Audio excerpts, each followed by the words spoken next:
welcome or welcome back to Coffee Over Apples. My name is Steph. This is my most disappointing reads of 2024 video.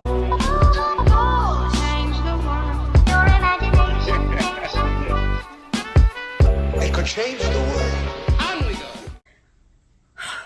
Okay, I'm just gonna get straight to it. If you've been following me for a while, chances are that you've heard me talk about some of these before, and so I'm not gonna get too deep into them. I do want to say that I'm not putting this video in any particular order, that it's not like a counting down to the worst book of the year. This is just generally books that I either really did not vibe with, or it just wasn't for me. First one I'm gonna talk about is Annibot.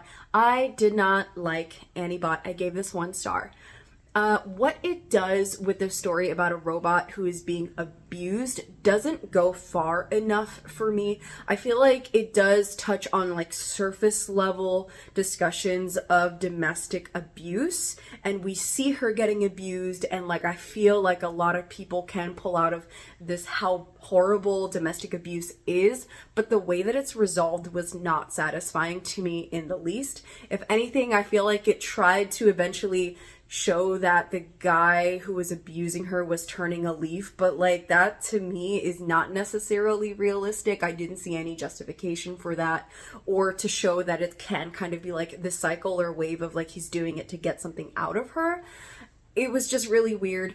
Also, there are certain things in books that I don't like it when an author inserts something and then it just doesn't come back to be relevant later. Like, why did we need this thing then?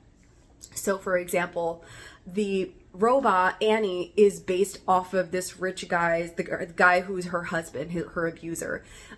It's based off of his ex-wife, and she's black, and so he made Annie a light-skinned version of his black ex-wife. And it's like, for why?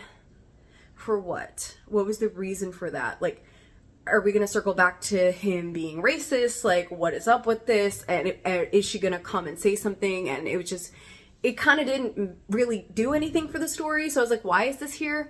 And then also there was a therapist who opened up about them working with LGBTQ plus couples. And then they actually ended up kind of being like a horrible therapist. And I was like, why is this here? Like, wouldn't that mean that this person has a little bit more insight and nuance into like deciphering uncomfortable situations? But like, I'm very confused. So that happened. I also don't like the way that it ended. I feel like this character's wider world implications had so much possibility to go deeper, or maybe even make a second book where we see like what's happening with the other robots, but just it kind of ended for me what felt like nowhere. So that was not it for me. I'm gonna talk next about Final Girl Support Group, which I did like. So I want to put the caveat that I did not think that this is a bad book by any means. I just think it was okay. So disappointing for me in the sense of like, I don't think that Grady Hendrix is going to be a favorite horror author, but it's just so easy to read and so fun. So I would recommend Grady Hendrix books, but not for something that I think would make a really like deep discussion video for me. It's just like, oh, this was fun. Now what do I say? I liked what this tried to do. I liked the characters. I like the info about how horror stories are real here, but like it just didn't, it wasn't enough. It was just like, yeah. All right, that was fun. Moving on. Terra Nullius is a good book. And I'm going to say that because I still think that a lot of people should read it. But this book wasn't for me, and I recognize that. This is written by an Indigenous author, an Aborigines author from Australia. And this book is a metaphor for the colonization of Australia.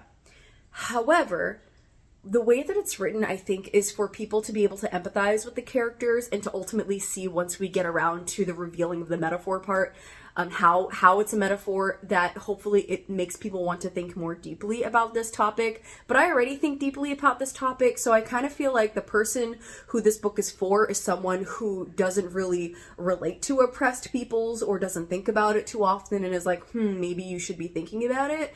But I think about it all the time, so it's not for me.